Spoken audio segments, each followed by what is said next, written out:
Selamat malam dan salam jumpa kembali Bapak Ibu saudara-saudari para pendengar firman dimanapun berada.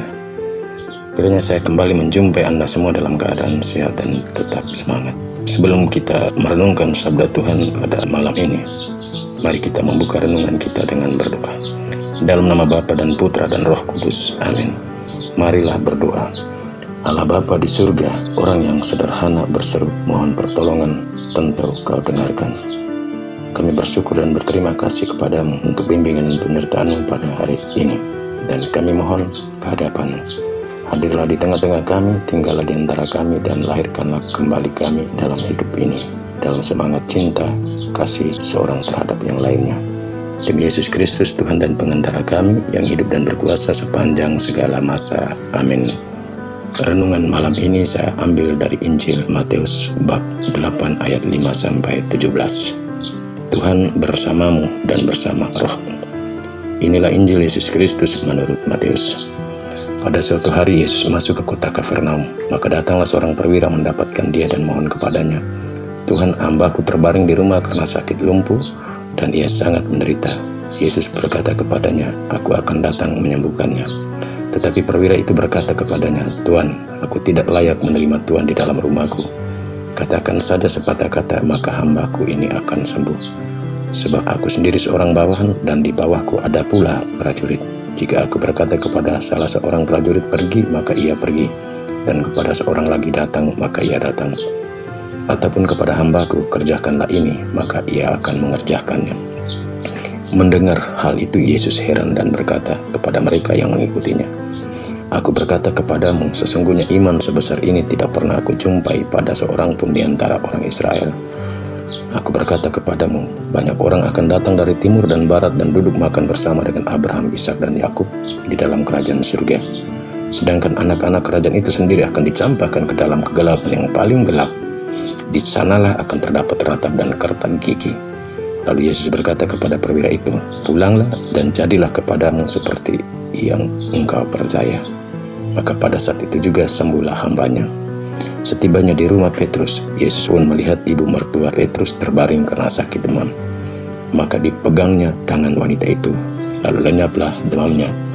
Wanita itu lalu bangun dan melayani Yesus. Menjelang malam dibawalah kepada Yesus banyak orang yang kerasukan setan, dan dengan sepatah kata Yesus mengusir roh-roh itu dan menyembuhkan orang-orang yang menderita sakit. Hal itu terjadi supaya genaplah sabda yang disampaikan oleh Nabi Yesaya, "Dialah yang memikul kelemahan kita dan menanggung penyakit kita." Demikianlah sabda Tuhan, terpujilah Kristus.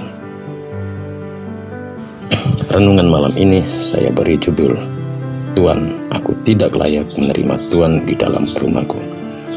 Bapak Ibu saudara-saudari para pendengar firman dimanapun berada, apakah keselamatan dan janji keselamatan itu hanya menjadi milik bangsa Israel, bangsa pilihan Allah itu, atau untuk semua orang dan semua bangsa di muka bumi?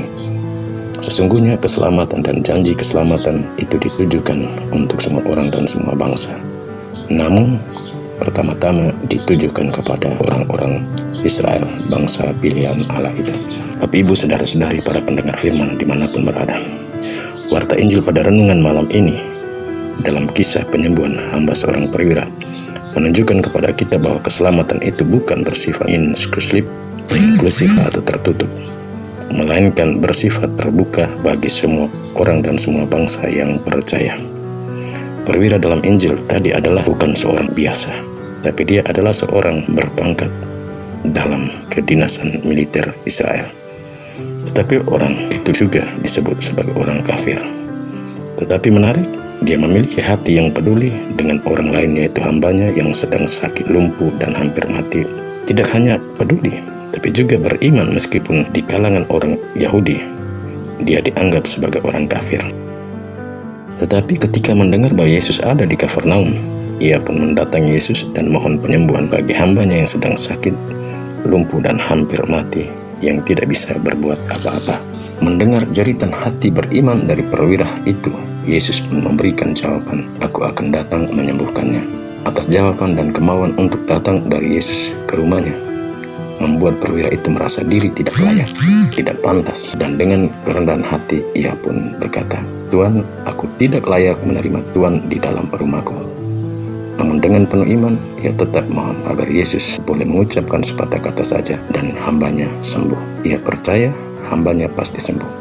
Sambil melihat diri sebagai orang yang punya kekurangan dan kelemahan sebagai prajurit. Namun menarik, dalam diri perwira itu, Yesus melihat ada iman yang hidup dan mendalam, di mana ia tidak hanya mengakui kekurangannya, tapi imannya itu nampak dalam kepedulian, kasih dan perhatian serta cintanya kepada hambanya yang sakit. Melihat iman yang mendalam dan hidup itu, Yesus pun serentak memuji dia dengan berkata kepada orang yang banyak yang hadir, "Aku berkata kepadamu, sesungguhnya iman sebesar ini tidak aku jumpai di antara orang Israel." Itu artinya orang Israel itu orang beragama namun belum tentu beriman. Sebagaimana kata Rasul Yakobus, iman tanpa perbuatan adalah mati, dan perbuatan tanpa iman adalah kosong. Dan melalui perwira itu, Yesus menegaskan keselamatan bukan hanya menjadi milik bangsa Israel, tapi milik segala bangsa yang percaya. Hal itu diungkapkan Yesus dengan berkata, "Banyak orang akan datang dari timur dan barat, dan duduk makan bersama dengan Abraham, Ishak, dan Yakub di dalam kerajaan Allah." Sedangkan anak-anak kerajaan, yakni orang-orang Israel yang menjadi prioritas keselamatan, dicampakkan ke dalam kegelapan yang paling gelap. Itu artinya keselamatan jauh dari bangsa Israel yang menjadi bangsa pilihan yang harus diselamatkan, namun tidak beriman. Dan berkat imannya itu, Yesus berkata kepada perwira itu, "Pulanglah dan jadilah seperti apa yang engkau percaya." Maka saat itu juga hambanya menjadi sembuh. Yesus yang penuh kuasa dan kekuatan selanjutnya menyembuhkan ibu mertua Simon dan banyak orang lain yang percaya kepadanya. Semua itu demi tergenapnya kata-kata Nabi Yesaya, "Dialah yang memikul kelemahan kita dan menanggung penyakit kita." Bapak Ibu saudara-saudari, dari kisah ini dapat dikatakan bahwa iman yang kita miliki tidak hanya menyelamatkan diri kita, tapi iman kita juga dapat menyelamatkan orang lain. Iman yang menyelamatkan itu harus dibuktikan dalam tindakan kasih yang nyata, sebagaimana telah ditunjukkan perwira di atas. Jika kita memiliki iman akan Yesus dan membuktikan iman itu dalam perbuatan kasih kepada sesama, dan disertai dengan sikap kerendahan hati, maka kata-kata Tuhan Yesus kepada perwira tadi juga akan dikenakan kepada kita. Iman sebesar ini tidak pernah kujumpai di antara orang Kristiani.